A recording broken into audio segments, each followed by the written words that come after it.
Brains triumph over brawn in a life-or-death battle against all odds. Coming right up on FlavorText.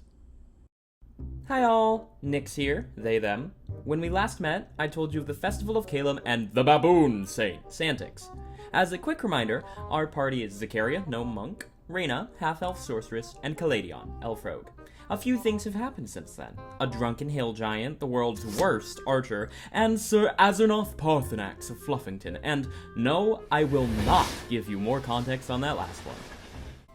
The party now found themselves in the mountains, far to the north, seeking out the next nugget of character, backstory, plot hook, whatever you want to call it. They found the travel pleasant. A cool breeze wound its way through the mountain range. The incline was moderate, but nothing taxing, keeping the party more energized than exhausted. They could survey the land for miles. Pine carried on the wind, and in the silence they understood why someone might choose these mountains for meditation. Someone plot relevant. After a time, however, things changed. They began to find strange effigies and trinkets made of bone and refuse, oddities seemingly...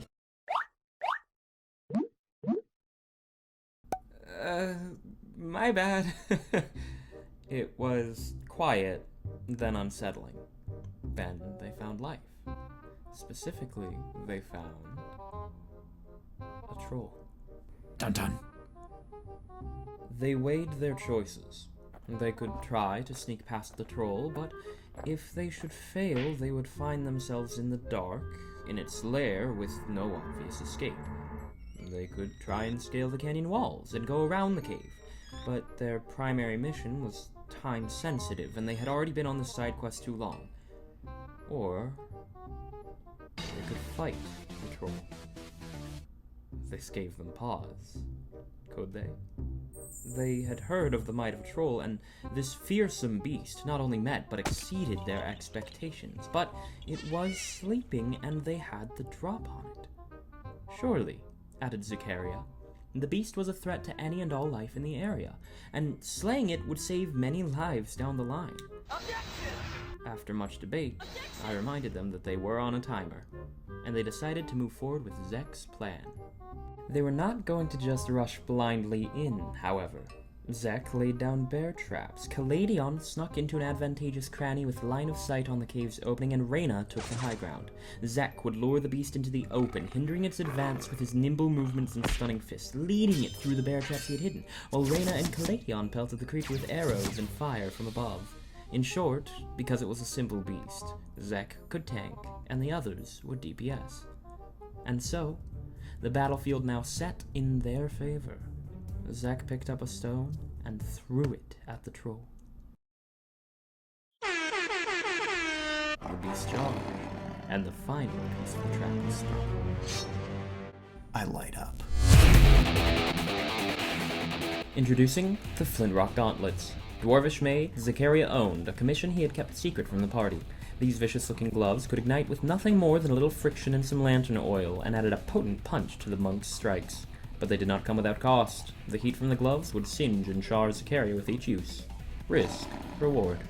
He wasn't the only one with a creative trick up his sleeve.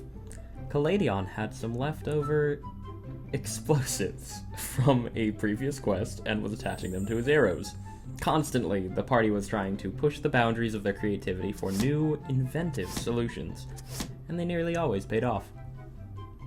One after another, the troll crashed through the traps, and as its wounds began to regenerate, Reyna's fire singed them closed, shutting off its most potent means of defense.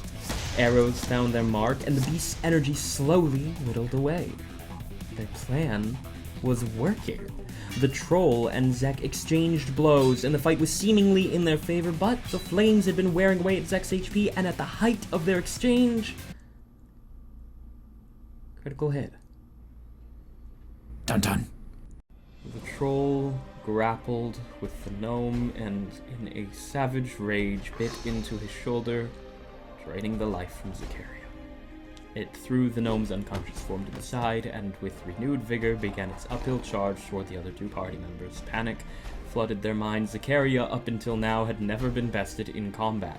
The creature showed no signs of slowing. Even Zek's signature stunning fist had found no purchase, and now he was bleeding to death on the other side of this thing. Not to mention, the flames on his gloves were slowly climbing up his forearms. One of them would have to go in there to save him. And whoever made that first move would have to come face to face with the troll itself. Hesitation. The beast draws near. Zek fails a saving throw. Caladion draws a healing potion, but is briefly unsure of who will get it to him. Reyna throws flames at the troll, trying to distract it and desperate to save the life of their dear companion. Fear. The beast and Caladion nearly crash into one another, the elf tumbling past it, narrowly avoiding an attack of opportunity. Zek fails a saving throw. Reyna screams, tears in her eyes, knowing every second is crucial. Despair. Caladion checks Zek's pulse, fumbling with the potion's stoppers. The beast turns its attention to Reyna, and Caladion has to decide who to save, knowing that if the troll stops taking fire damage, it will begin to regenerate, and all of their work will have been for naught. Zek has one saving throw left before he embraces death. Dun dun.